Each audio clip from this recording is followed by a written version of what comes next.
নমস্কার বন্ধুরা, ফিরে এলাম আবার একটি নতুন ভিডিও নিয়ে। তো এটা একটি 45 ওয়াটের ন্যাশনাল মেহতা কোম্পানির অ্যাম্পলিফায়ার। ক্যাবিনেটটি চেঞ্জ করা হয়েছে, এটি ইউনাইটেড কোম্পানি ক্যাবিনেট এবং ট্রান্সফরমারটি সাধারণত পিয়ানো সেটে থাকে এই ধরনের ট্রান্সফরমার। আর মেশিনটি ফুল ওয়ারিং করতে হবে।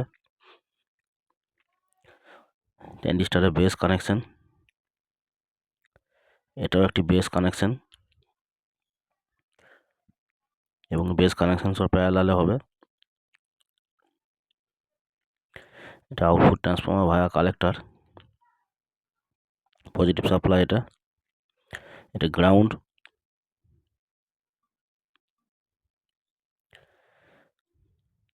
এবার এমিটার কানেকশনগুলো করে নেওয়া হচ্ছে। এমিটারও প্যারালালে হবে, ডান দিক এবং বাঁ দিক।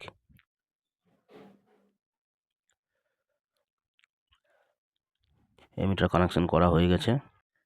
এবার যে অডিও ট্রানজিস্টারটি আছে এটার এমিটার, কালেক্টর, ইনপুট ভায়া এবং বেস, পাওয়ার ট্রান্সফরমারের মেন লাইন, ফেজ এবং নিউট্রাল।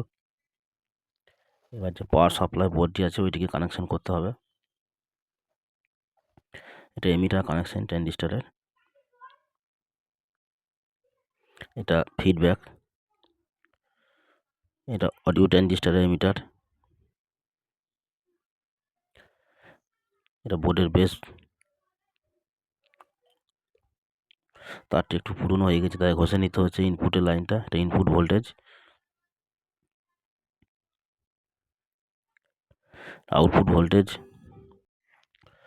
আউটপুট ভোল্টেজ লাগানো হয়ে গেছে। এবার টাই দিয়ে একটু ভালো করে বেঁধে নিতে হবে সব তারগুলোকে।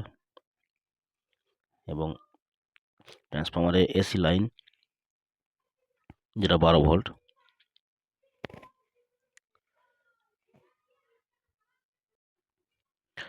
বডি আর্থিংগুলো করে নিতে হবে ভলমে সব, এবং গেনগুলোকে সব একসঙ্গে টেনে নিতে হবে।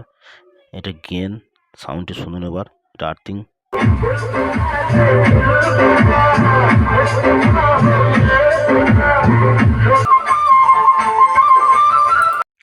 এবার মাইক্রোফোন লাইনগুলো একটা একটা করে লাগিয়ে নেবো এবং ভলম কানেকশানগুলো করে নেবো, এবং সকেটের যে কানেকশানগুলো আছে মাইক্রোফোনে সেইগুলোকেও লাগিয়ে নিতে হবে।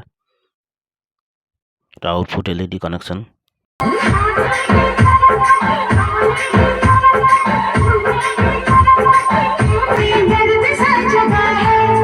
এই ধরনের আরও ভিডিও দেখতে আমার চ্যানেলটিকে সাবস্ক্রাইব করে রাখুন, পাশে থাকুন, লাইক করুন, শেয়ার করুন এবং কমেন্ট করে আমাকে জানান।